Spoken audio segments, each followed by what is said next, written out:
بسم اللہ الرحمن الرحیم. میرا نام ڈاکٹر اطہر محمود ہے. السلام علیکم. ہمارے آج کے پوڈ کاسٹ کا موضوع فارمیسی سے ریلیٹڈ ہے.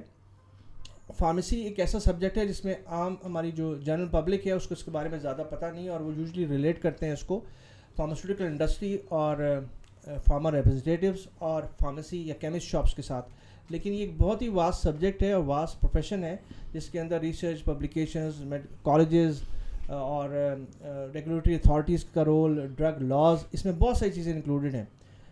تو ہم نے اس کے لیے ڈسکشن کے لیے جن کو بلایا ہے وہ ان کی سب سے اچھی بات تو یہ ہے کہ یہ میرے بچپن کے کلاس فیلو ہیں, was a very good pharmacist basically, doctor Azhar Hussain صاحب, پروفیسر اظہر حسین صاحب. السلام علیکم. وعلیکم السلام. اظہر صاحب کا تعارف اتنا لمبا ہے کہ پہلے نا مجھ سے مس ہو گیا تھا, تو میں پورا تعارف کرا دوں. پروفیسر ڈاکٹر اظہر حسین واقعی پاکستان کے one of the few learned pharmacist میں ان کا نام گنا جاتا ہے. یہ اس وقت ایک بہت بڑی یونیورسٹی میں ایز اے اپنے شعبے کے ہیڈ ہیں, جو کہ بین الاقوامی تعاون سے جرمن ماڈل پہ اس کی ڈیولپمنٹ ہوئی ہے اور ہو رہی ہے. اس سے پہلے وہ ہمدرد یونیورسٹی, جو آپ جانتے ہوں گے اتنا بڑا ادارہ ہے اسلام آباد میں, اس کے پہلے وہ ڈین رہے, اس کے بعد ڈائریکٹر جنرل رہے. اور پروفیسر صاحب جو ہے وہ ہی از گاٹ مطلب he is a teacher, he is a trainer, he is contributor to Pakistan pharmacy system. یہ ڈرگ پاکستان میں ریگولیٹری اتھارٹی کے ایڈوائزر بھی ہیں, اور ان کا پاکستان کی جو ریپرزنٹیشن ہے مختلف ممالک میں, تقریباً آدھی دنیا میں یہ پاکستان کو ریپرزینٹ کر چکے ہیں فارمیسی اور فارمیسی لاز اور پریکٹس کے حوالے سے. پاکستان میں ہی از گاٹ 130 پبلیکیشن, 130 پبلیکیشنز ہیں ان کی, اور ایلسویئر بک میں, ایلسویئر کے نام سے جو بکس چھپتی ہیں اس میں فارمیسی پریکٹس کے نام سے, ڈیولپنگ کنٹریز میں ان کا اپنا چیپٹر ہے ان کے نام سے. تو اظہر صاحب بہت شکریہ آپ کا ہمارے شو میں آنے کا. تو ہم شروع سے تاکہ لوگوں کو سمجھیں. اچھا دوسری بات یہ کہ سبجیکٹ بہت واسٹ ہے, اور جیسے میں ہمیشہ بتاتا ہوں کہ ہم اس کو نا آج جنرلائز سبجیکٹ جنرل بات کریں گے, اس کے بعد ہم ٹاپکس پہ جو لوگوں کو انٹرسٹ لگتا ہے جس میں سے اس پہ بات کریں گے. تو اظہر صاحب پہلے تو ہمیں یہ بتائیے کہ فارماسسٹ کیا ہے اور فارمیسی کیا ہے. السلام علیکم. بہت شکریہ doctor Athar for having me today. Pharmacy ایک بڑا واسٹ سبجیکٹ ہے جیسے کہ آپ نے کہا ہے, اور پوری دنیا کے اندر اور پاکستان کے اندر فارمیسی میں تھوڑا سا فارماسسٹ اور فارمیسی کے بارے میں بتانے سے پہلے میں ذرا اس کی ہسٹری کے حوالے سے تھوڑی سی بات کرنا چاہوں گا. فارمیسی کی ہسٹری اتنی ہی پرانی ہے جتنی کہ مین کائنڈ کی ہسٹری ہے. فارمیسی پوری دنیا میں اگر ہم دیکھیں ہیلتھ کیئر سسٹم کے اندر یا ادویات کا جو نظام ہے یا صحت کا جو نظام ہے, اس کے اندر جو دوا ہے وہ ایز اے انٹرونشن یوز ہوتی ہے. کوئی بھی انٹریکشن ہے جو بھی ڈاکٹر کا ہے اور اس کے پیشنٹ کا ہے, it end up with an intervention. Intervention مختلف ہو سکتی ہیں, فارماکولوجیکل ہو سکتی ہیں, نان فارماکولوجیکل ہو سکتی ہیں, انویسو ہو سکتی ہیں, نان انویسو ہو سکتی ہیں, لیکن 90% آف دا انٹریکشنز جو ہے ڈاکٹر کا اور اس کے پیشنٹ کا, اس کے نتیجے میں ایک نسخہ لکھا جاتا ہے, اور اس نسخے کے اندر دوا جو ہے اس کا بڑا کلیدی رول ہوتا ہے. جو فارماسسٹ جو ہے یہ لوگ ادویات کے ماہر ہوتے ہیں. We call them expert of medicines. اور فارماسسٹ کا جو رول ہے پوری دنیا میں یہ ہے کہ وہ سپلائی کرے medicines with in the legal premises of that country, اور وہ ادویات سپلائی کرے جن کا استعمال لوگوں کے لیے محفوظ ہو. تو بیسیکلی اگر نیٹ چل میں ہم دیکھیں تو فارماسسٹ وہ شخص ہے یا وہ خاتون ہے, وہ انڈیویجول ہے جو کہ آپ کے ادویات کی ضروریات کے بارے میں جانتا ہے, اور آپ کے ادویات کی ضروریات کو مد نظر رکھتے ہوئے آپ کو وہ ادویات دیتا ہے. OTC over the counter medicines ہوتی ہیں, اور دوسری نسخے کی میڈیسنز ہوتی ہیں جس کو ہم پرسکرپشن اونلی میڈیسنز کہتے ہیں. تو دونوں قسم کی ادویات یہ آپ تک پہنچاتا ہے. اچھا مجھے ڈاکٹر صاحب یہ بتائیے کہ یہ تو آپ نے بتایا ایک بہت اس کو آپ نے کہتے ہیں نا آسان کر دیا لوگوں کے لیے, لیکن مجھے ہم تھوڑا اس کو نا بٹ بائی بٹ اس کو ایکسپلور کریں گے, دیکھیں گے. مجھے یہ بتائیے کہ فارمیسی آپ نے کہا کہ یہ ضروری کام ہے, ٹھیک ہے, ضرورت ہے فارماسسٹ کو, کیونکہ ڈرگ جو ہے نا فارمیسی سے ریلیٹڈ ہے. ہمارے سسٹم کیونکہ ابھی ہم جو بات کرنا چاہ رہے ہیں ہم سسٹم کی مطلب ہم اس کو بہتر کرنا چاہ رہے ہیں, اپ گریڈ کو ہم سسٹم. لوگ جو ہے نا ڈاکٹر کو جانتے ہیں, نرس کو جانتے ہیں, ٹیکنالوجی کو جانتے ہیں, پیرامیڈکس کو جانتے ہیں, فزیوتھراپسٹ کو جانتے ہیں, ان کو یہ پتہ ہے کہ یہ سسٹم فارمیسی میں ہے, یہ سارا سسٹم جو ہے میڈیکل سسٹم ہے. لیکن وہ فارمیسی کا جو رول ہے نا, اور فارماسسٹ کا رول ہے اس سسٹم کے اندر, وہ اور زیادہ بہتر آپ کو سمجھانے کے بلایا کہ ان کا اصل رول ہے. کیونکہ دیکھیں, ہم نے دوائی لکھی, دوائی لے کے کاؤنٹر کے پاس چلا گیا, کیمسٹ نے دوائی دے دی, جو بھی بیٹھا ہوا ہے اس میں. تو اب یہ تو صرف رول نہیں ہے نا کہ ایکسپائر ڈرگ کا پتہ چل گیا, یا دیکھنے لگے کہ ڈرگ جو ہے نا وہ اس ڈرگ ریگولیٹری اتھارٹی جو ہے وہ اس کو دے رہی ہے, اس میں ہے, سسٹم میں نہیں ہے.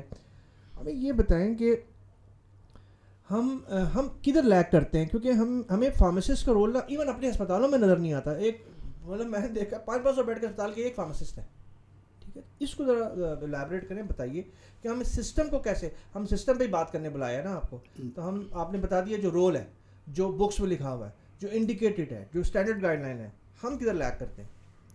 اچھا ڈاکٹر صاحب, یہ بڑا ہی انٹرسٹنگ سوال ہے, اور میرا خیال ہے کہ اس بات کو ہمیں سمجھنے کی ضرورت ہے. کسی بھی ہیلتھ کیئر سسٹم کے اندر کسی بھی ہیلتھ پروفیشنل کا جو رول ہے وہ ڈیفائن ہوتا ہے with the capacity of the health care system. ہمارے ہاں ہیلتھ کیئر سسٹم جس طرح سے ڈیزائن ہوا ہے, اگر ہم بات کریں میڈیکل کیئر کی, تو ہم دیکھتے ہیں کہ جی ڈاکٹر اپنے مریض کے پاس ہوتا ہے. اگر ہم نرسنگ کیئر کی بات کریں تو ہمیں نظر آتا ہے کہ ایک نرس جو ہے وہ اپنے پیشنٹ کے پاس ہوتا ہے. اسی طرح اگر ہم فزیوتھراپسٹ کی بات کریں تو وہ بھی اپنے پیشنٹ کے پاس ہوتا ہے.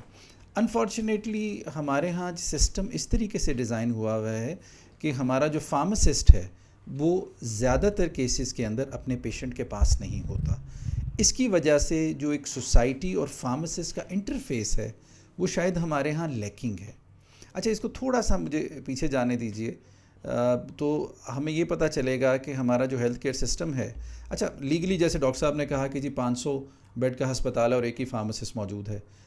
پاکستان کے اندر لیگلی 50 بیڈ کے اوپر ایک فارماسسٹ کا ہونا ضروری ہے. کسی بھی ہیلتھ کیئر سسٹم کے اندر جتنے بھی ہاسپٹلز ہیں ہمارے, اس کے اندر 50 بیڈ جہاں پہ کہیں پر بھی موجود ہیں تو اس پہ ایک فارماسسٹ ہونا ضروری ہے. اچھا, یہ تھیوریٹیکل بات ہے, لیکن اگر جہاں پہ فارماسسٹ اپنا رول ادا کر رہے ہیں تو شاید ہمیں 20 یا 25 بیڈ پہ بھی ایک فارماسسٹ کی ضرورت ہوگی. ہمارا جو ہیلتھ کیئر سسٹم ہے, اگر ہم دیکھیں جو ایلوپیتھک سسٹم ہے ہمارا, اٹس اے بوروڈ سسٹم. یہ ویسٹ میں ڈیولپ ہوا, ویسٹ میں بنا, اور اس کے بعد ہمارے جیسے ممالک ہیں, یہ ہمارا انڈیجینیس سسٹم تو ہے نہیں. ہمارا انڈیجینیس سسٹم تو کچھ اور تھا. ابھی جو ایلوپیتھک سسٹم کے تحت جو ہمارا ہیلتھ سسٹم ڈیزائن ہوا ہے, اس کے اندر اس وقت زیادہ تر آپ کو نظر آئیں گے کہ میڈیکل ڈاکٹرز اور نرسز کے گرد پیشنٹ زیادہ گھومتے ہیں. اچھا, فارماسسٹ, اچھا اگر آپ یہ دیکھیں اس کے اندر میرا خیال ہے کہ یہ اس کو تھوڑا سمجھنے کی ضرورت ہے کہ ڈاکٹر کا جو رول ہے وہ ہے نسخہ لکھنا, اپنے پیشنٹ کی تشخیص کرنا. جو نرس ہے اس کا رول ہے وہ جو نسخہ لکھا گیا ہے اس کی ایڈمنسٹریشن کرنا. اس کے درمیان میں فارماسسٹ آتا ہے. فارماسسٹ کا کام یہ ہے کہ جو نسخہ لکھا گیا ہے اس نسخے کے اوپر جو ادویات ہیں ان کو تیار کرنا, ان کو سٹور کرنا, ان کو ڈسٹریبیوٹ کرنا, اور ان کے استعمال کے اندر پیشنٹ کی مدد کرنا ہے. فارماسسٹ ہمیں مختلف جگہوں پہ نظر آتے ہیں. ڈاکٹر کو اگر آپ دیکھیں گے, you will find a doctor in a clinic some where, وہ ایک ہاسپٹل کی سیٹنگ میں ہوگا. نرس کو اگر آپ دیکھیں گے تو نرس بھی آپ کو ایک ہاسپٹل کی یا کلینک کی سیٹنگ میں آپ کو ملے گا یا ملے گی. لیکن اگر فارماسسٹ کو دیکھیں تو فارماسسٹ آپ کو انڈسٹری میں ملے گا, فارماسسٹ آپ کو ریگولیشن میں ملے گا, فارماسسٹ آپ کو اکیڈیمیا میں ملے گا, فارماسسٹ آپ کو مارکیٹنگ میں ملے گا, فارماسسٹ آپ کو ہاسپٹل میں ملے گا. اور ایک بہت امپورٹنٹ جگہ جو ہے پوری دنیا میں جہاں پہ فارماسسٹ آپ کو نظر آتے ہیں ان کو ہم کہتے ہیں کمیونٹی فارمیسی یا میڈیکل سٹورز. پاکستان کے اندر ہمارے پاس اس وقت لگ بھگ 1,15,000 میڈیکل سٹور یا فارمیسیز ہیں. اور اس کو بھی سمجھنے کی ضرورت ہے کہ میڈیکل سٹور اور فارمیسی میں کیا فرق ہے. جو فارمیسی ہے اٹس اے پلیس جہاں پہ ایک رجسٹرڈ فارماسسٹ کی زیر نگرانی ادویات کو ڈسپینس کیا جاتا ہے. اور جو میڈیکل سٹور ہے اس کو ہم بی کیٹیگری فارمیسی کہتے ہیں یا بی کیٹیگری کہتے ہیں. یہاں پہ ایک فارمیسی ٹیکنیشین کے زیر نگرانی ادویات مریضوں کو ڈسپینس کی جاتی ہیں. فارمیسی کے اوپر آپ کو آل رینج آف میڈیسنز اویلیبل ہوتی ہیں, جس کے اندر اینٹی بایوٹکس بھی ہیں, جس کے اندر آپ کے کنٹرول میڈیسنز بھی ہیں, لیکن جو آپ کا میڈیکل سٹور ہے اس کے اوپر یہ تمام ادویات نہیں اویلیبل ہوتی. اس کو ہم کہتے ہیں اسکیجول جی کی میڈیسنس وہاں پہ اویلیبل ہوتی ہیں. تو یہ ہمیں سمجھنے کی ضرورت ہے. تو اب بیسیکلی ہمارے ہاں جو فارماسسٹ کی اویلیبلٹی ہے میڈیکل سٹور کے اوپر وہ اتنی زیادہ بہتر نہیں ہے. جہاں پہ فارماسسٹ موجود ہیں, جہاں پہ لوگوں کو انٹریکشن ہوتا ہے فارماسسٹ کے ساتھ, تو ان کو پتہ ہوتا ہے کہ فارماسسٹ وہاں پہ کیا کیا کر سکتا ہے. ہمارے ہاں میرے جو پی ایچ ڈی کا کام ہے اس میں بیسیکلی میں نے پاکستان میں تقریباً کوئی 400 کے لگ بھگ یہ جو کمیونٹی فارمیسیز ہوتی ہیں ان کو وزٹ کر کے ان کی ڈفرینٹ ڈائمنشن کو اسٹڈی کرنے کی کوشش کی تھی. اور ہم ایک سوال مریضوں سے پوچھتے تھے, تقریباً کو 1200 کے قریب یہ مریض تھے جو فارمیسی سے یا میڈیکل سٹور سے نکل رہے تھے. تو ہم ان سے پوچھتے تھے کہ جناب یہ جو میڈیکل سٹور ہے اس سے آپ کیا ایکسپیکٹ کرتے ہیں. تو ہماری جو جنرل پبلک ہے وہ ایسے ہی اس کو ایکسپیکٹ کرتی ہے کہ it's a place to sell medicine. تو سیلنگ آف میڈیسن کی حد تک تو یہ رول ہے یہاں پہ, لیکن جو اصل رول ہے فارماسسٹ کا, جیسے ہم میڈیکل کیئر کہتے ہیں, نرسنگ کیئر کہتے ہیں, اسی طرح جو فارماسسٹ جو کیئر پرووائڈ کرتا ہے اس کو ہم فارماسیوٹیکل کیئر کہتے ہیں. تو اصل رول فارماسسٹ کا ہے کہ فارماسیوٹیکل کیئر پرووائڈ کرنا مریض کی. اور وہ کیا ہے فارماسیوٹیکل کیئر؟ فارماسیوٹیکل اگر بہت آسان لفظوں میں فارماسیوٹیکل کیئر کے بارے میں بتائیں تو یہ بیسیکلی انگریزی میں اگر میں کہوں تو اس کو ہم کہتے ہیں identify and resolve actual and potential drug related problems. جو آپ کے ہونے والے مسائل ہیں ادویات کے حوالے سے, جو آپ کے اس وقت مسائل ہیں ادویات کے حوالے سے, ان کو آئیڈینٹیفائی کرنا اور ان کو ریزالو کرنا. تو بیسیکلی فارماسسٹ کا کام یہ ہے کہ آپ کے ادویات کے حوالے سے جتنے بھی مسائل ہو سکتے ہیں ان کو اینٹیسپیٹ کرنا اور ان کو حل کرنا. سر بہت شکریہ آپ کا کمیونٹی فارمیسی کے بارے میں بتانے کا اور اس میں جو فارماسسٹ کا رول ہے وہ بتانے کا. ہمیں پتہ ہے کہ آپ کیونکہ آپ کا آلموسٹ 27 سالہ تجربہ ہے پرابلی اس فیلڈ کے اندر, جو کہ کوئی تھوڑا تجربہ نہیں ہے, جس میں آپ ہر لیول پہ مطلب انوالو رہے ہیں, ٹیچنگ سے لے کر ریسرچ سے لے کر انڈسٹری اور سب کچھ. تو ہم تھوڑا سا آگے چلتے ہیں. مجھے یہ بتائیے کہ فارمیسی ایز این انڈسٹری اس کے بارے میں کچھ بتائیں, اور اسپیشلی پاکستان کے حوالے سے. پاکستان میں فارما انڈسٹری جو ہے it's a very vibrant industry. اگر ہم دیکھیں تو ہماری تقریباً کوئی 80% ادویات کی جو ضرورت ہے وہ ہماری جو ملک کے اندر 725 مینوفیکچرنگ یونٹس ہیں پاکستان کے اندر, یہ کمپنیز جو ہیں یہ ہماری ادویات کی ضروریات کو پوری کرتی ہیں. تو میرا خیال ہے کہ فارماسیوٹیکل انڈسٹری بڑی اسٹریٹجک انڈسٹری ہے, یہ اسٹریٹجک بزنس. وہ کسی بھی ملک کے اندر ادویات کی فراہمی بہت ضروری ہے. ہمارے ہاں اگر ہم دیکھیں تو ملٹی نیشنل کمپنیز جو ہیں ان کا جو بائی ویلیو شیئر ہے وہ تقریباً ان کا 60% ہے, لیکن بائی والیوم شیئر جو ہے ان کا وہ آلموسٹ 40% ہے. تو زیادہ تر جو ادویات ہیں ہمارے ملک کے اندر وہ ہماری لوکل فارماسیوٹیکل کمپنیز وہ پرووائڈ کرتی ہیں. پاکستان میں تقریباً اگر ہم اس وقت دیکھیں تو ہمارا فارماسیوٹیکل انڈسٹری کی جو والیوم ہے, جو ویلیو ورتھ ہے وہ تقریباً کوئی 10 ارب روپے کے قریب ہے. 10 ارب روپے تقریباً یہ 3.25 بلین ڈالر بنتے ہیں. So it's a very big industry. اور اگر ہم اس انڈسٹری کی گروتھ کو دیکھیں تو اینولی یہ انڈسٹری گرو کر رہی ہے 15 سے 18 اور بعض اوقات میں 20% تک بھی. So it's a very vibrant and growing industry. اب ہمیں سمجھنے کی یہ ضرورت ہے کہ یہ جو فارماسیوٹیکل انڈسٹری 725 جیسے میں نے آپ کو کہا کہ 725 یہ جو یونٹس ہیں یہ 10 ارب روپے کی ادویات جو ہیں یہ بناتے ہیں اور اس کو اس ملک کے اندر سپلائی کرتے ہیں. اب اگلا سوال یہ ہے کہ ادویات ہم تک پہنچتی کس ذریعے سے ہیں. ہمارے پاس یہ ادویات 2 ذریعے سے پہنچتی ہیں. ایک تو سرکاری ہسپتالوں کی جو فارمیسیز ہیں وہاں سے پہنچتی ہیں, اور دوسری ہماری جو کمیونٹی فارمیسیز ہیں وہاں سے پہنچتی ہیں. پاکستان میں بڑا انفارچونیٹ ہے کہ ہم اپنے ہیلتھ کے اوپر at the level of the government we are spending less than 1% of the G D P on health. جب کوئی قوم 1% سے بھی کم جی ڈی پی کا اپنے لوگوں کی ہیلتھ پہ اسپینڈ کرتی ہے تو اس کا مطلب یہ ہے کہ پھر ہمارے زیادہ تر لوگ جب بیمار ہوتے ہیں یا ان کی صحت کی ضروریات جب ہوتی ہیں تو وہ آؤٹ آف پاکٹ اسپینڈنگ کرتے ہیں. تو پاکستان کے اندر یہ جو کمیونٹی فارمسیز جو میں نے آپ کو کہیں یہ جو پرائیویٹ سیکٹر میں ہیں یہ تقریباً 80% آف دا میڈیسنس یہاں سے سپلائی ہوتی ہیں. تو اس کا مطلب ہے کہ 10 ارب روپے کی یہ مارکیٹ ہے تو 8 ارب روپے کی ادویات جو ہیں وہ ان کمیونٹی فارمیسی یا میڈیکل سٹور سے ڈسٹریبیوٹ ہوتی ہیں, اور جو 20% ہے جو 2 ارب روپے کی ادویات ہیں یہ سرکاری ہسپتال یا سرکاری چینل سے ڈسٹریبیوٹ ہوتی ہیں. تو بزنس کے حوالے سے اگر ہم دیکھیں it's a very vibrant and growing business. اچھا مجھے ایک بات بتائیں, جو اصل بات ہے, جو جس کے لیے آپ کو ہم نے بہت زیادہ آپ سے بات کرنی ہے, جو کہ لوگوں کو بات پتہ ہونی چاہیے, وہ یہ ہے فارمیسی ایز انڈسٹری. تو آپ نے بتایا $10 ارب کا, $10 ارب روپیز کا سسٹم ہے, جس میں سے جو آپ نے بتایا کہ کس میں کتنی استعمال ہوتی ہے, کس میں کتنی استعمال ہوتی ہے. ہمیں یہ بتائیے کہ دیکھیے فارمیسی یا فارماسیوٹیکل انڈسٹری ایک بزنس ہے, ٹھیک ہے, اور اسی طرح ایک ایسا بزنس ہے جیسے آپ سمجھیں کہ کوئی بیوریجز کا بزنس ہے, شربت بیچ رہے ہیں کچھ لوگ کوک بیچ رہے ہیں, کچھ لوگ ہوٹلنگ کر رہے ہیں, ہوٹلز چلا رہے ہیں.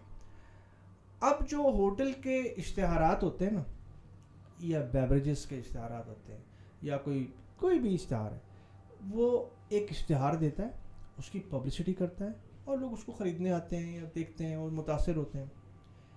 ہمارا جو ڈیلیما ہے, جو کہ آج آپ نے اس کو مجھے جو ہے نا سالو کر کے جانا ہے, کہ جو سسٹم ہے ہمارا, یہ کیوں اس طرح سسٹم ہے کہ ہمارے پہ, ہماری کمیونٹی پہ ایلیگیشن یہ لگایا جاتا ہے کہ اتنی بڑی فارما انڈسٹری ہے, ٹھیک ہے, نمبر آف ڈرگز ہیں, ایک ہی ڈرگ پہ بہت ساری کمپنیز اسی ڈرگ کو بنا رہی ہیں, کسی کی دوائی زیادہ چلتی ہے, کسی کی کم چلتی ہے, پوٹینسی آلموسٹ ایکول ہے پرابلی.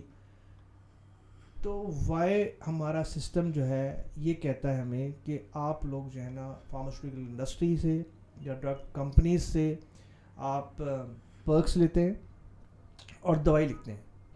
وہ تو ہے, لوگ تو لکھتے ہیں, ٹھیک ہے, اس کے تو کوئی دو رائے ہے ہی نہیں. اور یہ ایک مطلب اس کو تو ہم کہیں گے نا, ایک وہ ہے, ایک مطلب ہے کہ بہت ہی غلط بات ہے نا. آپ ایک کسی ایشن کو اینٹی بایوٹک لکھ رہے ہیں اور آپ یہ سوچ کے لکھتے ہیں کہ ایک فارماسیوٹیکل کمپنی جو ہے آپ کو کتنا سپورٹ کر رہی ہے. اس میں مجھے جو بتایا گیا وہ یہ ہے کہ فارماسیوٹیکل کمپنی جو ہے نا, اس کا جو مارکیٹنگ ہوتا ہے وہ کوئی 25% پرابلی ویسا ہوتا ہے, 20% سے 25% تک ہوتا ہے. تو ان کے پاس کوئی اور طریقہ نہیں ہے اپنی ڈرگ کا پروموشن کا, جو کہ سب سے آسان ہے. ہمارے پاس کیا ہے, فارما ریپرزینٹیو کیا کرتے ہیں بیچاروں کے پاس, مجھے پتا ہے کہ کیا آپشن ہے. تو اس کا یہ آپ نے مسئلہ آج سالو کر کے جانا ہے کہ اس کو کیسے کب کیا جائے, اس پریکٹس کو. ڈاکٹر صاحب یہ بڑا انٹرسٹنگ فیکٹ ہے, اور میرا خیال یہ ہے کہ اس طرف آپ نے بہت صحیح توجہ دلائی ہے, اور میرا خیال ہے کہ ہمارے ویورز کو اس بات کو سمجھنے کی ضرورت ہے. اور ہم بھی, میں کوشش کروں گا, بڑا مشکل سوال ہے. سوال اس طرح سے ہے کہ it's becomes more of a political question. Pakistan کے اندر جو ہماری فارماسیوٹیکل انڈسٹری ہے, اٹس بیسیکلی جو مارکیٹ ہے ہماری فارما کی, اٹس اے برانڈ مارکیٹ. اس کا مطلب یہ ہے کہ کوئی بھی دوا جو ہے وہ کسی اپنے تجارتی نام کے ساتھ لکھی جاتی ہے. اگر ہم کسی بھی دوا کے لیبل کو اٹھا کے دیکھیں, کسی ڈبی کو اگر دیکھیں, تو اس کے اوپر آپ کو دو نام نظر آئیں گے. ایک اس کا تجارتی نام ہے, اور اس کا دوسرا نام اس کا کیمیائی نام, یا جس کو ہم جنیرک نیم کہتے ہیں. پاکستان کے اندر میرا خیال ہے اس وقت there are more than 100,000 medicines which are registered in the country. اور اگر ان تمام ادویات کے ہم سالٹس کو دیکھیں تو میرا خیال ہے کہ 1200-1300 جنیرک سے زیادہ نہیں ہے. تو اس کا مطلب یہ ہوا کہ آن این ایوریج اگر 1300 ہمارے پاس جنیرکس ہیں یا فارمولیشنز ہیں, تو اس کی اگر 130,000 اگر اس کے برانڈ ہیں, تو آپ حساب لگا لیجئے کہ ایک جنیرک اگینسٹ ہمارے پاس کتنے برانڈز اویلیبل ہیں. اچھا, برانڈز کی اویلیبلٹی ہونا اچھی بات بھی ہے شاید, اور شاید کسی حد تک اس کے ایشوز بھی ہوں گے. زیادہ اگر اویلیبل ہوں گے برانڈز, تو there will be a marketing competition, اور ادویات کے پرائسز, اگر کمپٹیشن ہوتا ہے تو ادویات کی پرائسز کم ہوں گے. پاکستان کے اندر جو فارماسیوٹیکلز ہیں, اسے ہائیلی ریگولیٹڈ سیکٹر. یہ ریگولیٹ ہوتا ہے ڈرگ ایکٹ 1976 کے جو قوانین ہیں ہمارے, اور ڈریپ ایکٹ 2012 اس کے تحت ہوتا ہے. جو فارماسیوٹیکل کی جو مارکیٹنگ ہے وہ بھی ریگولیٹ ہوتی ہے. اور ڈاکٹر صاحب 25% نہیں ہے یہ قانون کے مطابق, آپ 5% سے زیادہ اپنے ٹرن اوور کا یا اپنے پروفٹ کا اپنے مارکیٹنگ کے اوپر نہیں لگا سکتے. لیکن ہم نے پریکٹسز دیکھی ہیں کہ pharmaceutical companies at times they breach this law, اور 40-45% تک بھی شاید اپنے مارکیٹنگ ایکسپینس کرتی ہیں. ایک اس کا حل تو یہ ہے کہ پاکستان کے اندر 1972 میں حکومت تھی ایک, 1972 کے اندر انہوں نے کوشش کی تھی کہ پاکستان کے اندر جنیرک ایکٹ لے کر آئیں. اگر ادویات برانڈ کے بجائے جنیرکس میں لکھی جائیں تو شاید یہ جو کمپٹیشن ہے نیگیٹو کمپٹیشن اس کو کسی حد تک کنٹرول کیا جا سکتا ہے. ابھی پچھلے دنوں ایک خبر تھی, میں نے آپ کے ساتھ بھی شیئر کی تھی, میڈیا پہ بھی لوگوں نے دیکھی ہوگی کہ پاکستان کے اندر اسینشل میڈیسنز جو ہیں, ادویات جو ہیں, ان کے پرائسز کو گورنمنٹ نے ڈی ریگولیٹ کر دیا ہے. اس کا مطلب یہ ہے کہ پہلے ان ادویات کی قیمتوں کو حکومت ریگولیٹ کر رہی تھی, اب وہ مارکیٹ فورسز کے اوپر, جس کو ہم کہتے ہیں اکنامکس کا ایک جو اصول ہے سپلائی اینڈ ڈیمانڈ, اگر سپلائی زیادہ ہوگی اور ڈیمانڈ کم ہوگی تو پرائس نیچے آئے گی, اور اگر سپلائی کم ہو جائے گی اور ڈیمانڈ بڑھ جائے گی تو جو قیمتیں بڑھ جاتی ہیں. جیسے ہم دیکھتے ہیں رمضان کے مہینے میں نیمبو کی قیمت بڑھ جاتی ہے, بقرعید کے موقع پہ پیاز ٹماٹر کی قیمت بڑھ جاتی ہے. شاید اسی طرح سے شاید ادویات کی قیمتیں بھی مارکیٹ میں ریگولیٹ ہوں.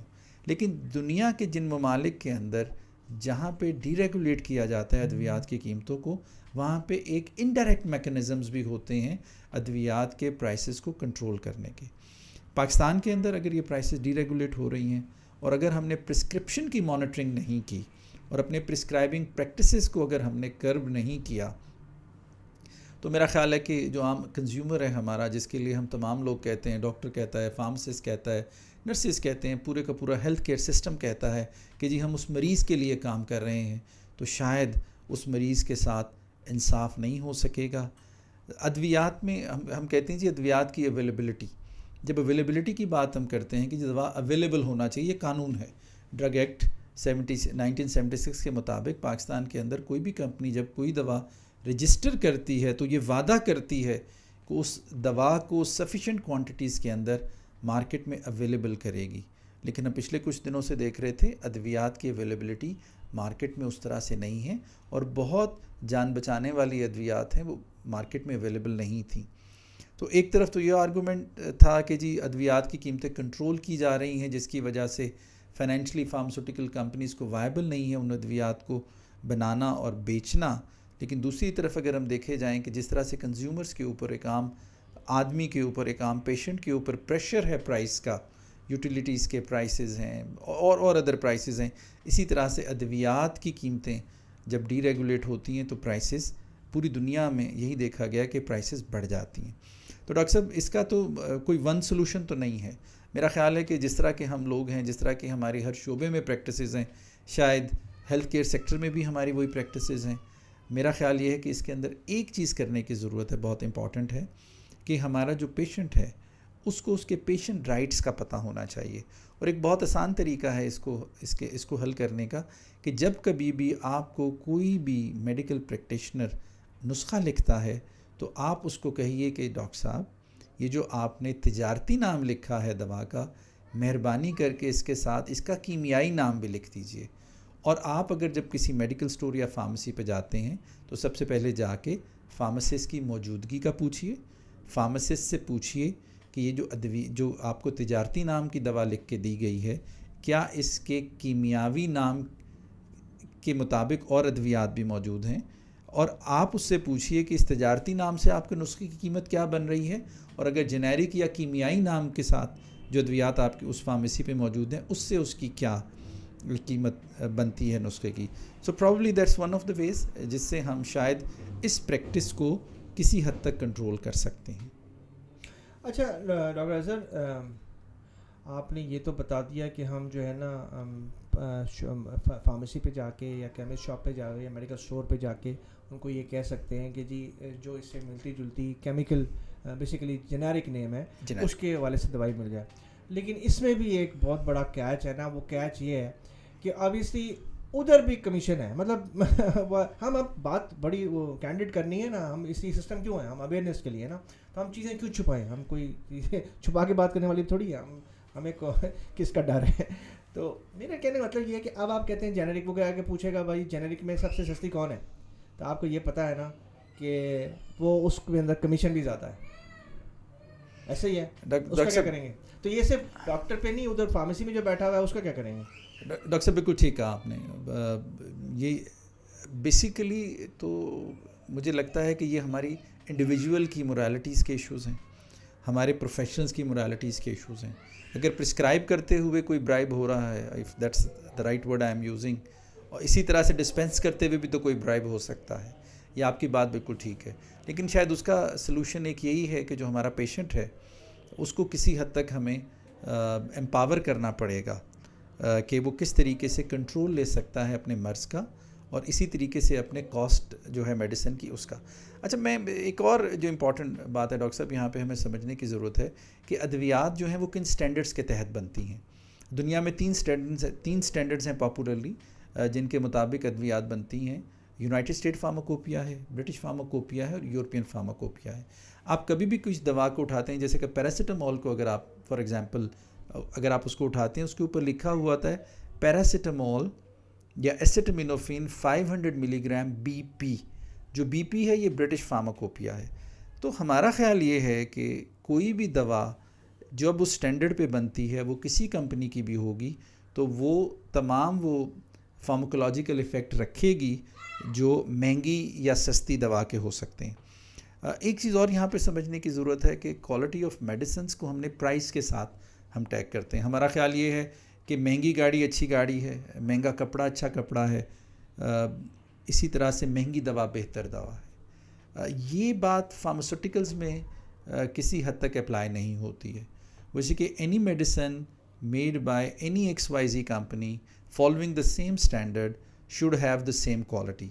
تو یہ بھی شاید ہمیں سمجھنے کی ضرورت ہے. اور ڈاکٹر صاحب وہی آپ کا سوال، going back to your question, کہ جی مورالٹیز کے ایشوز ہیں ہمارے، اور یہ ہمارے ہاں جو فارمیسی ہے یا کمیونٹی فارمیسی یا میڈیکل سٹور ہے وہ اپنا مارجن ارن کرتا ہے فرام دا سیلز.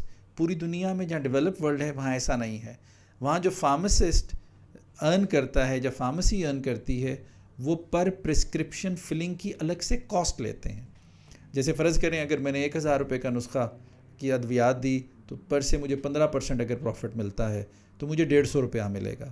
لیکن پوری دنیا میں آپ کو یہ 150 روپیہ اس طرح سے نہیں ملتا. اگر آپ نے ایک نسخہ فل کیا تو آپ کو اس نسخے کی فل کرنے کی یا ڈسپینس کرنے کی ایک کاسٹ الگ سے پے ہوتی ہے. اچھا ڈاکٹر اظہر، ہم تھوڑا آگے چلتے ہیں. آگے تو خیر ابھی اسی کی ٹریک پہ آگے چلتے ہیں. مجھے یہ بتائیں کہ کیا کوئی طریقہ ایسا ہو سکتا ہے کہ ہمارے کولیگز، ہم جیسے کولیگز اس پریکٹس سے باز آ جائیں؟ کیونکہ دیکھیں میں بتاتا ہوں، بزنس جو ہے نا وہ تو بزنس ہو گیا. آپ نے بزنس کرنا ہے تو وہ ہر طرح کا کام آپ کر سکتے ہیں، مطلب اس میں کوئی پلیج نہیں ہوتا. ہم ایز اے ڈاکٹر ہم نے تو پلیج کیا ہوتا ہے نا، ہم تو مریض کے لیے کام کرنا چاہتے ہیں. اس میں مجھے یہ بتائیں کہ ہم کیسے فارماسیوٹیکل کی وہ جو کہتے ہیں نا ٹیمپٹیشن سے جان چھڑائیں. آپ پہلے ان کو منع کرتے ہیں نہیں جی ہم کھانے پہ نہیں جاتے، پھر وہ کہتے ہیں نہیں سر وہ تو پروگرام جو ہے نا بیسیکلی وہ بڑا کیا کہتے ہیں اکیڈیمک ہے، مجھے نہیں جاتے یار، پرانی مقالے پڑھتے ہیں ایک ہی کمپنی کے. پھر وہ کہتے ہیں نہیں سر آپ نا ہم آپ کو باہر بھیج دیتے. ساری کانفرنسز کے اندر ٹھیک ہے جو باہر آتی ہیں، ہمارے دوست یار تو ماشاء اللہ سے بڑے اچھے لوگ ہیں، لیکن why to rely on drug companies, وہ بات موریلٹی کی ہے نا. تو ہمیں کیا اس کے لیے کوئی فتویٰ چاہیے یا ہمیں خود کو کنٹرول کرنا پڑے گا؟ اس کے بارے میں ہمارا جو ہے ریگولیٹری اتھارٹیز کیا کہتی ہیں؟ ایتھیکل جو اس کے جو اینگلز ہیں اس کے حوالے سے کیا بات ہے؟ موریلٹی اس میں ظاہر بات ہے موریلٹی انوالو ہے. دیکھیں جو ہم ڈاکٹرز ہوتے ہیں نا، ہمارا کام ہے دوائی لکھنا، اس دوائی سے فائدہ اٹھانا ہمارا کام نہیں ہے. یہ تو سمپل ایز دیٹ ہے. اب اگر کوئی یہ کام کرتا ہے تو اور ڈرگ کمپنیز اس کو مجبور کرتی ہیں تو ان کو بھی کرب کرنا چاہیے. بلکہ میں یہ سمجھتا ہوں کہ ان کو چیک کرنا چاہیے، یہ تو سب کو چیک کرنا چاہیے کہ کیا ڈرگ کمپنیز ڈاکٹروں کو لیور کر رہی ہیں دوائیاں لکھنے کے. جیسے آپ نے کل ایک مجھے بھیجا تھا جس میں آپ نے لکھا تھا وائٹامنز اور ملٹی وائٹامن ملن چلن جو ہے نا وہ بند کروا رہے ہیں شاید، کیونکہ وائٹامن کے ڈبے 1500 روپے کے ڈبے ہوتے ہیں. ایک مجھے نہیں پتا وہ کر کیا رہی ہوتی ہیں. ایک نارمل بندے کو یار جو میرے پاس آتے ہیں ینگ پیشنٹس، وہ کہتے ہیں جی ہمیں کسی وائٹامن کی ضرورت نہیں ہے، ہمیں کسی منرل کی ضرورت نہیں ہے. یار ڈیفیشنسیز یوزلی جو ڈیولپ ہوتی ہے نا، یا تو کوئی کرونک ڈیزیز چل رہی ہو یا بہت ہی ایلڈرلی ہو جو کچھ کھا پی نہ سکتا ہو، تو ان کے لیے تو ٹھیک ہے وائٹامنز منرل آپ دے دیں. لیکن مطلب without an rhyme and reason کسی مریض کو یہ دوائیاں لکھنا. تو اب مجھے تو یہ سمجھ نہیں آتی کہ ملٹی وائٹامنس کے بھی ہزاروں برانڈ ہیں، ملٹی وائٹامن منرلس کے بھی ہزاروں برانڈ ہیں. تو اس پہ کوئی دیکھیں ریگولیٹری اتھارٹیز یہ چیک کرتی ہیں نا ڈرگ ایکسپائرڈ تو نہیں ہے, ڈرگ جو ہے وہ اوور ڈوزیج تو نہیں لکھی جا رہی. آپ ابھی تھوڑی دیر پہ MDR کی بات ہو رہی ہے, اس میں ہم بات کریں گے. ہم نے دوائیاں لکھ کے جو ہے نا ڈرگ ریزسٹنٹ کر دی ہے لوگوں کو, ٹھیک ہے, نہ پراپر دے رہے ہیں. ہم اپنی بات نہیں کر رہے ہیں, ایک سسٹم کی بات کر رہے ہیں کہ سسٹم کیا ہے. تو کیا کوئی ایسی ہو سکتا ہے کہ اس چیز کو, ایک تو وہ جنیرک والا کام ہے, لیکن وہ جنیرک والے کام میں بھی ہے تو یا تو پھر ہم کہیں گے یار کچھ نہیں ہو سکتا. ہم اس پہ بلیو نہیں کرتے, میں اور تم دونوں بلیو نہیں کرتے اس کے اوپر کہ کچھ ہو سکتا ہے, اس کو کس طرح کب کیا جا سکتا ہے. میرا خیال یہ ہے کہ ڈاکٹر صاحب یہ آسان بھی ہے یہ سوال اور مشکل بھی ہے. ریگولیشنز تو موجود ہیں. میرا خیال ہے کہ پاکستان کے اندر ہر چیز کی ریگولیشن موجود ہے, اور اگر آپ ریگولیشنز کی بات کریں تو میرا خیال ہے کہ سانس لینا بھی مشکل ہو جائے جتنی ریگولیشنز ہیں یہاں پہ. فارماسیوٹیکل ہمارا ریگولیٹڈ سیکٹر ہے, قوانین تو سارے موجود ہیں, نسخے کے حوالے سے بھی موجود ہیں, ڈسپینسنگ آف میڈیسنس کے حوالے سے بھی موجود ہیں, اویلیبلٹی آف میڈیسنس کے حوالے سے بھی موجود ہیں, مینوفیکچرنگ کے حوالے سے بھی موجود ہیں. میرا خیال ہے کہ اس کے اندر امپلیمنٹیشن کا میجر ایشو ہے. جیسے میں نے آپ کو پہلے کہا تھا جی 1,15,000 ہمارے پاس فارمیسیز یا میڈیکل سٹورز ہیں, لیکن ہمارے پاس ملک میں 48,000 فارماسسٹ ہیں. اور یہ فارماسسٹ خالی میڈیکل سٹور یا فارمیسیز پہ تو نہیں ہیں, یہ مینوفیکچرنگ یونٹس کے اندر بھی کام کرتے ہیں, اکیڈیمیا میں بھی کام کر رہے ہیں, مارکیٹنگ میں بھی کام کریں, بہت ساری جگہوں پہ کام کر رہے ہیں. تو آدھے سے زیادہ تو ہمارے اگر ہم تھیوریٹیکلی ان تمام فارماسسٹ کو ان میڈیکل سٹور یا کمیونٹی فارمیسیز پہ امپلائی کر دیں تو آدھے سے زیادہ فارمیسی یا میڈیکل سٹور تو آپ کے بغیر فارماسسٹ کے ہیں.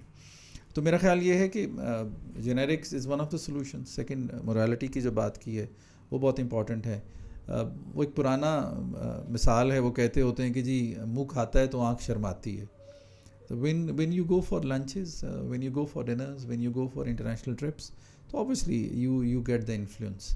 اور جب آپ انفلوئنس میں آتے ہیں تو ادویات تو لکھی جاتی ہیں. میرا بھی اس کے اوپر ایک پیپر بھی ہے, اگر آپ کو وقت ملے ضرور پڑھیے گا کہ کس طریقے سے پاکستان کے اندر فارماسیوٹیکل کمپنیز انفلوئنس کرتی ہیں ادویات لکھوانے کے لیے, اور کس طریقے سے پھر لوگ ادویات لکھتے بھی ہیں. میں کہتا ہوں کہ آپ نے اگر اپنے ہیلتھ کیئر کی اس کو دیکھنا ہے کہ جی آپ کا ہیلتھ کیئر سسٹم کیسے پرفارم کر رہا ہے, تو اس کا بہت آسان سا طریقہ ہے. آپ پاکستان کے پہلے 20 امراض اٹھا لیجئے, ٹاپ 20 ڈیزیزز, اور پاکستان کی پہلی 20 ادویات جو بائی والیوم بک رہی ہیں ان کو اٹھا لیجئے. تو ویری انٹرسٹنگلی آپ دیکھیں گے آپ کے مرض کچھ اور ہیں اور جو ادویات آپ استعمال کر رہے ہیں وہ کچھ اور ہیں. So it's a very simple indicator کہ جی ڈیزیز آپ کا کچھ اور ہے, ملک کے اندر ادویات آپ کی کچھ اور استعمال ہو رہی ہیں. آپ کی 30 سے 40% جو ادویات ملک میں بک رہی ہیں وہ اینٹی بایوٹکس ہیں. کنٹرول میڈیسنز آپ کو مل جاتی ہیں, کوئی بھی دوا بغیر نسخے کے آپ کو مل جاتی ہے. نسخے کی موجودگی بھی شاید اس طریقے سے ہمارے میڈیکل قوانین تو موجود ہیں, لیکن قوانین کی جو امپلیمنٹیشن ہے اس کے مسائل ہیں. تو میرا خیال یہ ہے کہ ہمیں دونوں سائڈز ہی بلکہ ساری سائڈ سے ہی کام کرنا پڑے گا. اور جیسے ڈاکٹر صاحب آپ نے کہا کہ جی ہم کوئی عام بزنس تو نہیں ہے, یہ تو ہم نے تو اوتھ لیا ہوا ہے کہ جی ہمارا جو مریض ہے وہ ہماری پرائرٹی ہوگا, اس کی صحت ہمارے لیے پرائرٹی ہوگی, اس کی جو فلاح ہے وہ ہمارے لیے پرائرٹی ہوگی. تو اگر ہم یہ اوتھ لینے کے بعد یہ کام کرتے ہیں تو میرا خیال ہے کہ وی آر ویری لو آن اور مورل اسٹینڈرڈس. اچھا چلیں ہم تھوڑا سا آگے چلتے ہیں. یہ تو لمبی ڈسکشن ہے, اس پہ تو پورا پروگرام ہو سکتا ہے. اچھا مجھے یہ بتائیے, ایک ہوتی ہے allopathic medicine, then there are alternative medicine جس میں ہربل بھی آتا ہے, جس میں شاید یونانی بھی آتا ہے, جس میں ہومیوپیتھ بھی آتا ہے. اس کی بھی کوئی ریگولیشن ہے؟ جی پاکستان کے اندر اگر آپ ڈریپ ایکٹ 2012 کو ذرا دھیان سے دیکھیں تو ان کے کافی سارے فنکشنز ہیں اور یا ان کے ڈائریکٹوریٹس ہیں. ان کی جو سب سے پہلا فنکشن ہے اگر آپ اس کو دیکھیں آن پریورٹی, ادویات کے رجسٹریشن ہے. پاکستان میں کوئی بھی دوا بغیر رجسٹریشن کے اگر ہمارے ملک میں رجسٹر نہیں ہے تو اس کو سیل کرنا غیر قانونی ہے. دوسرا, کوئی بھی جو پریمیسز جہاں پہ ادویات بنتی ہیں اس کا لائسنس ہونا ضروری ہے. تیسرا, جو میڈیکل ڈیوائسز ہیں ان کو بھی ریگولیٹ کیا جاتا ہے. ہیلتھ اینڈ OTC کا ایک سیکشن ہے ہمارے ہاں ڈریپ کے اندر جو کہ ہمارے آلٹرنیٹیو میڈیسنس کو ریگولیٹ کرتا ہے, جس کے اندر ہماری یونانی, آیورویدک, ہربل, ہومیوپیتھک میڈیسنس بھی ہیں. اس کے علاوہ ایک فارماکو ویجیلنس کا سیکشن ہے جو کہ ادویات جب مارکیٹ میں آ جاتی ہیں اور وہ کس طرح سے بیہیو کرتی ہیں. لوگ جب استعمال کرتے ہیں تو کیا ان کے کوئی سائیڈ ایفیکٹس یا کوئی مسائل تو نہیں ہیں, اس کو مانیٹر کرتا ہے. تو یہ تمام سیکٹر جو ہیں ریگولیٹڈ ہیں پاکستان کے اندر. اچھا, آپ ڈرگ کورٹ کے جج بھی ہیں, یو ورک ایز اے جج ڈرگ کورٹ ممبر ہیں, تو یوزلی آپ کے پاس کیسز کس قسم کے آتے ہیں؟ ہمارے پاس کیونکہ اکثر لوگوں کو پتہ نہیں ہے کہ ڈرگ کورٹس بھی ہوتے ہیں, نہیں پتہ نا لوگوں کو. جی, جو پاکستان کے اندر جو سیلز آف میڈیسن ہے وہ پروونشل چیپٹر ہے, اور رجسٹریشن اور لائسنسنگ جو ہے وہ فیڈرل چیپٹر, وہ فیڈرل فنکشن ہے. جہاں کہیں بھی ادویات ہمارے پاس جو کیسز آتے ہیں اس کے اندر مختلف انواع و اقسام, مختلف قسم کے کیسز آتے ہیں. ڈرگ ایکٹ 1976 کی جو وائلیشنز ہوتی ہیں ان کے کیسز ہمارے پاس آتے ہیں. اس کا پروسیجر یہ ہوتا ہے کہ پورے پاکستان کے اندر ڈرگ انسپیکٹرز ہوتے ہیں, پروونشل ڈرگ انسپیکٹرز ہوتے ہیں اور فیڈرل ڈرگ انسپیکٹرز ہوتے ہیں. یہ کسی بھی مینوفیکچرنگ یونٹ, کسی بھی ہول سیل جہاں پہ ادویات بک رہی ہوتی ہیں, جہاں سٹور کی جاتی ہیں یا سیل ہو رہی ہوتی ہیں, یہ وہاں پہ جا سکتے ہیں. اور اس قانون میں تمام ادویات کو لائسنس اگر نہیں ہے پریمیسز کا, اس کو چیک کرتے ہیں, اس کی کلینلینس کو دیکھتے ہیں, اس کا ٹیمپریچر کو دیکھتے ہیں, اس کی ہیومیڈیٹی کو دیکھتے ہیں, اس کی گڈ مینوفیکچرنگ, اگر مینوفیکچرنگ کی بات کر رہے ہیں تو گڈ مینوفیکچرنگ پریکٹسز کی وائلیشن نہ ہو اس کو دیکھتے ہیں. اس کے علاوہ کنٹرول میڈیسن کی سیل کو دیکھتے ہیں. تو یہ تمام اور جتنی بھی ڈرگ ایکٹ 1976 اور ڈریب ایکٹ 2012 کے تحت جو بھی اس کی ریکوائرمنٹس ہیں ان کو دیکھتے ہیں. اگر اس کی وائلیشن ہوتی ہے تو اس کو وہاں پہ اس کو ہم کہتے ہیں ان کا وہ چلان کر دیتے ہیں. چلان کرنے کے بعد وہ کیس جو ہے وہ ڈرگ انسپیکٹر وہ پروسیس کرتا ہے, اور وہ اس ڈسٹرکٹ کے کوالٹی کنٹرول, جس کو کوالٹی کنٹرول PQCB ہم جس کو کہتے ہیں, پروونشل کوالٹی کنٹرول, اس میں جاتا ہے. وہاں پہ اس کو ریویو کیا جاتا ہے. اگر مائنر پینلٹیز ہوں تو ان کو وہاں پہ فائن کر کے چھوڑ دیتے ہیں. اگر پینلٹی ہائر ہو تو اس کو ڈرگ کورٹ میں بھیج دیتے ہیں. تو ہمارے پاس کیسز آتے ہیں جس کے اندر کویکری کے کیسز آ رہے ہوتے ہیں, جس کے اندر ادویات سیل کی جا رہی ہوتی ہیں بغیر لائسنس کے. میڈیسنس, ان رجسٹرڈ میڈیسنس کے کیسز آتے ہیں, ایکسپائرڈ میڈیسنس کے کیسز آتے ہیں, ٹیمپریچر نہ کنٹرول کیا جاؤ میڈیسن کا اس کو آتے ہیں, ان رجسٹرڈ میڈیسنس کے کیسز آتے ہیں, امپورٹ وداؤٹ لائسنس جو را مٹیریل ہے اس کے کیسز آتے ہیں. تو کافی انواع و اقسام کے ہمارے پاس کیسز آتے ہیں. اچھا ڈاکٹر اظہر, ہم نے جو بیسک فارمیسی پہ آج بات کی ہے وہ basically industry related, doctor related, pharmacy related, drug acts, regulatory authorities, genetics کی بات کی ہے. تھوڑا سا ہمیں نا, ہم کیونکہ ظاہر بات ہے اتنا ٹائم نہیں ہے اور ہم بہت ساری چیزیں کور نہیں کر سکتے, لیکن آپ کا جیسے آپ نے 130 پیپرز, آپ کے 142 بلکہ بتائیں کہ پیپرز لکھے ہوئے ہیں, ہمیں پاکستان کا جو ریسرچ اینڈ پبلیکیشن سینیریو ہے نا فارمیسی کا, اس کے بارے میں ذرا بتائیے کتنا ایک وائبرنٹ ہے. اچھا, پاکستان اگر آپ دیکھیں برکس کے نام سے پچھلے دنوں ایک وہ آیا تھا, یہ پورا بلاک ہے. تو پاکستان کے اندر فارماسیوٹیکلس کے حوالے سے خاصی ریسرچ ہوتی ہے, تحقیق ہوتی ہے. ہم کو نیا سالٹ تو شاید نہیں بنا پاتے جس کو ہم کہتے ہیں کہ تحقیق سے, لیکن یہ ہے کہ ہم جس کو کہتے ہیں می ٹو, جس کو کہتے ہیں پاکستان کے اندر جو ہماری فارماسیوٹیکل انڈسٹری ہے, می ٹو انڈسٹری کہتے ہیں اس کے اوپر, جس کو ریورس انجینئرنگ کہتے ہیں, اس کے اندر شاید ہم بہت اچھے ہیں. ہمارے ہاں پاکستان کے اندر تقریباً 117 کے قریب ادارے ہیں جو کہ فارمیسی ایجوکیشن پرووائڈ کرتے ہیں, اور 200 سے زائد ادارے ہیں جو کہ فارمیسی ٹیکنیشین کے کورسز کرواتے ہیں. یہ جو ہمارے 117 ادارے ہیں اس کے اندر سالانہ 3500 سے 4000 طالب علم رجسٹرڈ ہوتے ہیں ایز اے فارمیسی اسٹوڈنٹس, اور تقریباً 2500 سے 3000 فارمیسسٹ جو ہے وہ سالانہ ہم پروڈیوس کر رہے ہیں. جی ڈاکٹر اظہر, آپ بتا رہے تھے پبلیکیشن اور ریسرچ کے بارے میں. پاکستان کے اندر ہمارے فارمیسی ارینا کی بہت اچھی پبلیکیشنز ہیں, اور پچھلے دنوں ایک فورم ہے برکس کے نام سے, اس کی ریٹنگ آئی تھی, اور پاکستان کے اندر اس وقت فارماسیوٹیکل کے اندر پاکستان بہت بہتر ہے اپنی پبلیکیشنز کے حوالے سے, اوور آل بھی اور فارماسیوٹیکلز کے حوالے سے بھی. 5 میجر ایریاز ہیں جس کے اندر پاکستان کے اندر ہمارے جو فارمیسی کی ڈومینز ہیں اس میں ریسرچ ہوتی ہے. فارماکالوجی میں ریسرچ ہو رہی ہے, فارماسیوٹیکل کیمسٹری میں ہو رہی ہے, فارماسیوٹکس کی ہو رہی ہے, فارماکوگنوزی کی ہو رہی ہے, اور فارمیسی پریکٹس کی ہو رہی ہے. فارمیسی پریکٹس ہمارا ایک نیا ایریا ہے جو کہ پاکستان کے اندر 2013 میں انٹروڈیوس ہوا ایز اے سبجیکٹ. تو پاکستان کے اندر میرا بھی ایریا فارمیسی پریکٹس ہے, PhD, اور پاکستان کے اندر اس وقت بہت کم لوگ ہیں جو کہ P H D pharmacy practice کے اندر. تو ریسرچ کے حوالے سے کافی ریسرچ ہو رہی ہے پاکستان کے اندر, لیکن ایک تھوڑا سا ایشو ہے ریسرچ کے حوالے سے کہ ہر ادارہ اپنے حساب سے ریسرچ کر رہا ہے جو لوگ موجود ہیں. میرا خیال یہ ہوتا ہے کہ ایچ ای سی اور یہ جو ادارے ہیں مل کے بیٹھیں اور میپنگ کریں کہ ہمارے پاس کس قسم کی ریسرچ فیسلٹیز کہاں پر ہیں. تو not every institution can have research in all areas. تو ہمارے اداروں کو دیکھنا ہوگا کہ کس اسپیشلٹی کے اندر ہم اپنی ریسرچ کو آگے بڑھانا چاہتے ہیں. لیکن ریسرچ کے حوالے سے پاکستان میرا خیال ہے کہ بہت بہتر حوصلہ افزا ہمارے پبلیکیشنز ہیں اس وقت. اچھا اظہر صاحب, ہمیں آخری بات یہ بتائیں, آج کے پوڈ کاسٹ کی آخری بات, ہمارا سلسلہ چلتا رہے گا جیسے میں نے بتایا آپ کو, فارماسسٹ کا اسکوپ. بچے فارماسسٹ بن رہے ہیں. آپ کے زمانے میں تو مجھے یاد ہے, ہمارے زمانے میں تو پتہ ہی نہیں تھا کہ کیا کرنا ہے, کدھر جانا ہے. ساری اپنی اپنی جو سمجھ آئی کیسے کیا ہے نا, اسی طرح آج کے ہمارے, کیونکہ آپ لوگ تو سسٹم سے گزر کے آئے ہیں, آپ کو سسٹم کا پتہ ہے. اب ہمیں بتائیے فارماسسٹ کا اسکوپ کیا ہے, تاکہ جو بچے آپ پڑھا رہے ہیں فارمیسی میں ان کو پتہ ہو کہ جب وہ فارماسسٹ بن کے نکلیں گے تو کیا کیا ان کے پاس آپشنز ہوں گے.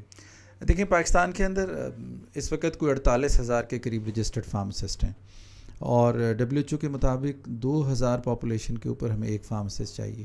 اگر ہماری پاپولیشن 25 کروڑ ہے اس وقت, تو ہمیں اس وقت بھی 1,25,000 فارماسسٹ چاہیے. اور جس طریقے سے یہ سیکٹر گرو کر رہا ہے, جیسے میں نے آپ کو بتایا تھا کہ ہمارا pharmaceutical sector almost averaging to 20% annual grow کر رہا ہے, تو اسی طرح سے ہماری جاب کی جو اپرچونیٹیز ہیں وہ بھی اسی طرح سے گرو کر رہی ہیں. فارماسسٹ کو بہت ساری جابس کر سکتے ہیں گلوبلی بھی اور ہمارے ملک کے اندر بھی. ایک بڑی انٹرسٹنگ میں آپ کو بات بتاتا ہوں, ایک ہماری انٹرنیشنل فیڈریشن آف فارماسسٹ ہے جس کو FIP کہتے ہیں. کچھ سال پہلے ان کی کنسنٹریشن رپورٹ آئی تھی. انہوں نے کہا جی پوری دنیا میں سب سے زیادہ ہجرت کرنے والے ہیلتھ پروفیشنلز فارماسسٹ ہیں. پاکستان کے اندر پہلے 3 سال کی ڈگری ہوتی تھی فارمیسی کی. 1948 میں جب فارمیسی سٹارٹ ہوئی تو Punjab university was the institution جہاں پہ فارمیسی پڑھائی جاتی تھی, 3 سال کی فارمیسی ہوتی تھی. 1978 کے اندر یہ 4 ایئرس فارمیسی ہو گئی, اور سن 2003-4 میں یا فارمیسی جو ہے یہ 5 سال کی, it's a 5 year doctor of pharmacy Pharm D program. تو فارمیسی کا اسکوپ ملک کے اندر بھی بہت ہے. You can work in regulation, you can work in academia, you can work in marketing, you can work in manufacturing, you can work at community pharmacy, you can have your own business کر سکتے ہیں. تو پاکستان کے اندر تو میرا خیال ہے کہ جو looking at the parity, the number of pharmacies that we have and the number of pharmacists we need, تو اس کے اندر بہت زیادہ گیپ ہے ابھی بھی میرا خیال ہے کہ تقریباً کو 75,000 فارماسسٹ ہمیں اس ملک میں چاہیے. اور یہ تو ایک فگر ہے, اور اگر ہم ان فارماسسٹ کو افیکٹولی یوز کریں تو شاید ہمیں پاکستان کے اندر اس سے بھی کہیں زیادہ فارماسسٹ چاہیے. تو اگر ہم پڑھ اس لیے رہے ہیں کہ ہمیں نوکری چاہیے, تو پاکستان میں اس وقت میرے خیال ہے کہ اگلے 10 سے 15 سال فارماسسٹ کو جاب کا ایشو تو نہیں ہونا چاہیے. ہاں, پسند کی نوکری کا ایشو شاید ہو سکتا ہے کہ جناب مجھے فلاں قسم کی نوکری چاہیے, تو مے بی اس میں تو آپ کو ایشو ہو, لیکن جاب کے میرا خیال ہے کہ ہمارے ملک میں ایشو نہیں ہے. Secondly, one of the things that you can opt is going abroad. جو ہمارا فارم-ڈی پروگرام ہے پوری دنیا کے اندر اٹس اے پاپولر پروگرام, اور ہمارے بہت سارے فارماسسٹ جو ہیں وہ مڈل ایسٹ کے اندر, یورپ کے اندر, امریکہ کے اندر, کینیڈا کے اندر, آسٹریلیا, نیوزی لینڈ, وہاں پر بھی جابس کے لیے جاتے ہیں. بہت شکریہ ڈاکٹر اظہر, آپ کے آنے کا, اپنے قیمتی ٹائم سے ٹائم نکالنے کا, اور ہمیں ایک first hand knowledge pharmacy practice اور فارماسسٹ کے بارے میں بتانے کا. انشاءاللہ ہم آپ کو بلاتے رہیں گے. ہم آپ سے جاننا چاہیں گے ہماری ریگولیٹری اتھارٹیز کے بارے میں, ڈرگس کے جو ہے پرسکرپشن رائٹنگ جو ہے وہ اس کے حوالے سے کیا کیا چیزیں اچھی کی جا سکتی ہیں. یہ جو ہمارے ڈرگ ریزسٹنٹ TB جیسے بات ہوئی, یہ جو ڈیولپ ہو گئی ہے اس کی وجوہات کیا تھیں, مطلب اس سے ریلیٹڈ بہت ساری چیزیں ہیں جو ابھی بھی لوگوں کے دماغوں میں ہیں. تو انشاءاللہ جب آپ کا پوڈ کاسٹ ریلیز ہوگا کہ لوگ ہمیں وہ بھیجتے ہیں, کامنٹس بھیجتے ہیں, کویشچنس کرتے ہیں, تو اس حوالے سے انشاءاللہ پھر آپ کو بلائیں گے. اور بہت شکریہ پھر ایک بار پھر آپ کا یہاں پہ آنے کا. بہت شکریہ doctor, thank you very much. بہت شکریہ. السلام علیکم.